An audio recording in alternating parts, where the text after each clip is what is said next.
Sir, magandang araw po. So, ito po yung ating sewing machine. So, ito po yung mga freebies niya at nandito na rin yung mga contact namin para i-PM nyo po kami pag may mga concern po kayo sa ating sewing machine. Okay?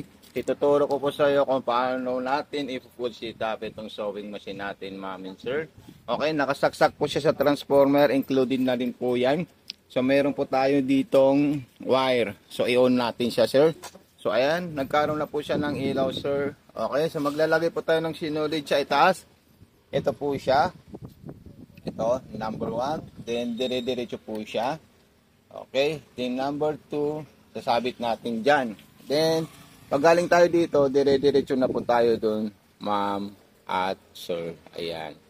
So, ayan po siya. Panoorin nyo po ito sa ating YouTube channel at saka sa Facebook page. I-upload ko po ito, sir, ma'am. So, okay, so papasok ko na po siya sa butas ng karayom. Then, ituturo ko muna sa iyo yung lahat kung paano natin to gagamitin, sir, bago po yung button holder natin, sir.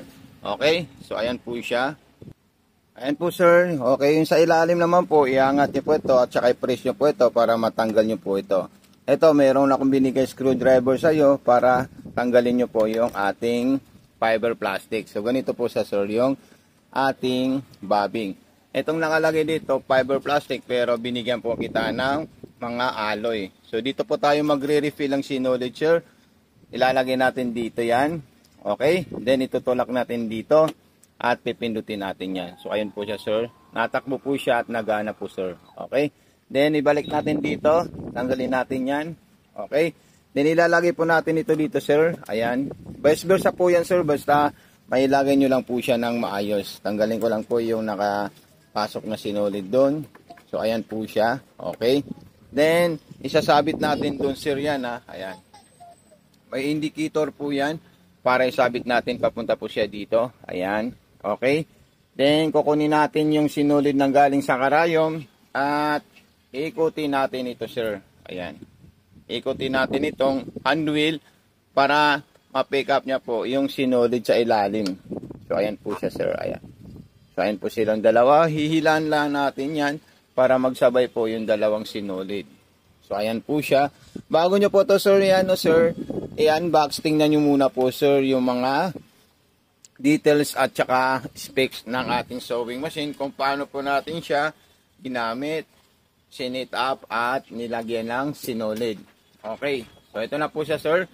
Pagte-testing po tayo ng tela natin. Ayan. Okay. Then, sunod natin dyan, pipili po tayo ng mga stitch.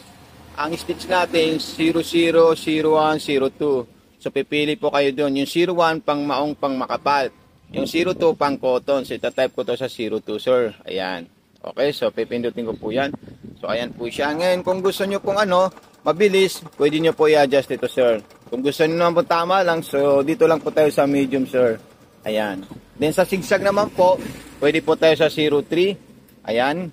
Then, pwede po tayo sa 04 at 05. So, depende po yan sa telang gagamitin natin, sir. Ayan. Kasi pang manipis po yung 04, pang maong or pang ibang tela yung 05. So, ganyan lang po siya, sir, kadaling gamitin itong sewing machine natin. Okay. 05, diretso na po tayo sa 05 para sa pang universal na zigzag. Then, pang garterized naman po natin, 06, 08 at 09. Ayan. Din pang aging natin, 07. Ayan. Then, ayan po yung ibang pang garterize natin na 08 at saka 09. Then, yung 010, pang back to original na panahi po yan, sir. Napaka-solid po siya, sir. At napakaganda gamitin. Okay? So, pag may katanungan po kayo, sir, wag po kayo mahihiya sa akin. At wag nyo po kakalimutan yung setup natin, sir, ha? Transformer, then sewing machine.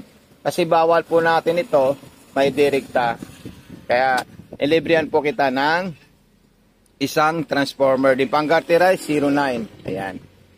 Okay. So, ayan po siya. Ayan. Napaka-solid po siya, sir, at napakagandang gamitin itong sewing machine natin. Ayan. Then, number 10. Ayan. Ayan. Napaka-solid po siya, sir, yung number 10 natin. Napakagandang sewing machine po itong na-offer ko sa iyo at i-recommend ko po, sir. Napakabago po siya at napaka-solid po, sir. Okay? Then gagawa po tayo ng button holder niya. Ito po sir yung ating stitch design na nagawa ng ating sewing machine. So ayan po siya. Napaka-solid po siya at napakaganda. Ayan. Then gagawa po tayo ng button holder. Yung button holder natin, ito po siya. So kailangan po yung bilog na butonis natin dito po natin ilalagay. Okay? Then ito namang agwat dito na may pagitan. So ito po yung isasagad natin dito. So ayan po siya. Ilalagay lang po natin yan.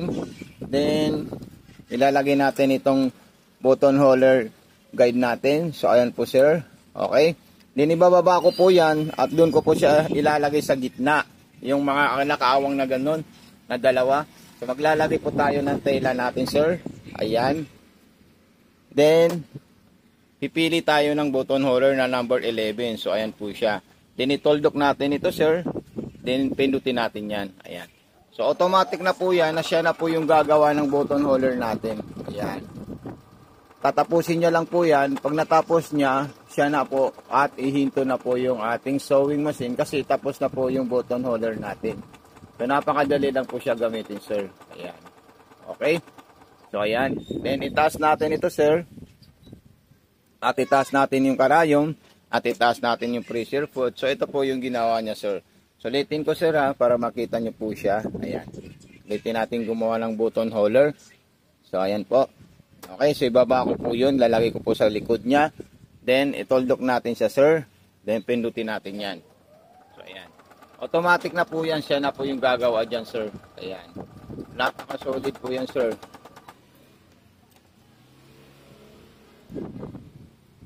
So, okay, sir. So, ito po yung paglalagay natin ng butones ulit. Ulitin natin. So, ayan po yung guide dito. Dito natin ilalagay itong plastic dito, sir. Ayan.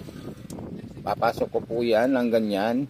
Okay. Then, yung sinulid natin, i-automatic shooter natin siya para mabilis tayo pagpasok ng sinulid. So, ayan po, sir. Okay. So, ibababa ko po yun. Ayan. Then, ilalagay natin yung tela natin kasi gagawa tayo ulit ng button holder natin. So, ayan. Si toldok natin yan, sir. Pindutin natin yan para mabuo niya po yung button holder. So, ayan po siya, sir, ha. Yan. Pag may katanungan po kayo, magtanong lang po kayo sa akin ulit. O mayroon po kayong hindi nalalaman dito sa ating sewing machine, sir. So, ayan, sa focus na po yan, sir. Then, tatanggalin natin ulit at ipapakita po natin sa inyo. Ayan. So, ito po siya, sir. Ayan. Napaka-perfect at napaka-solid po siya. So, hindi ko na po ito, sir, tatanggalin. So, maraming salamat. God bless and more power po, sir.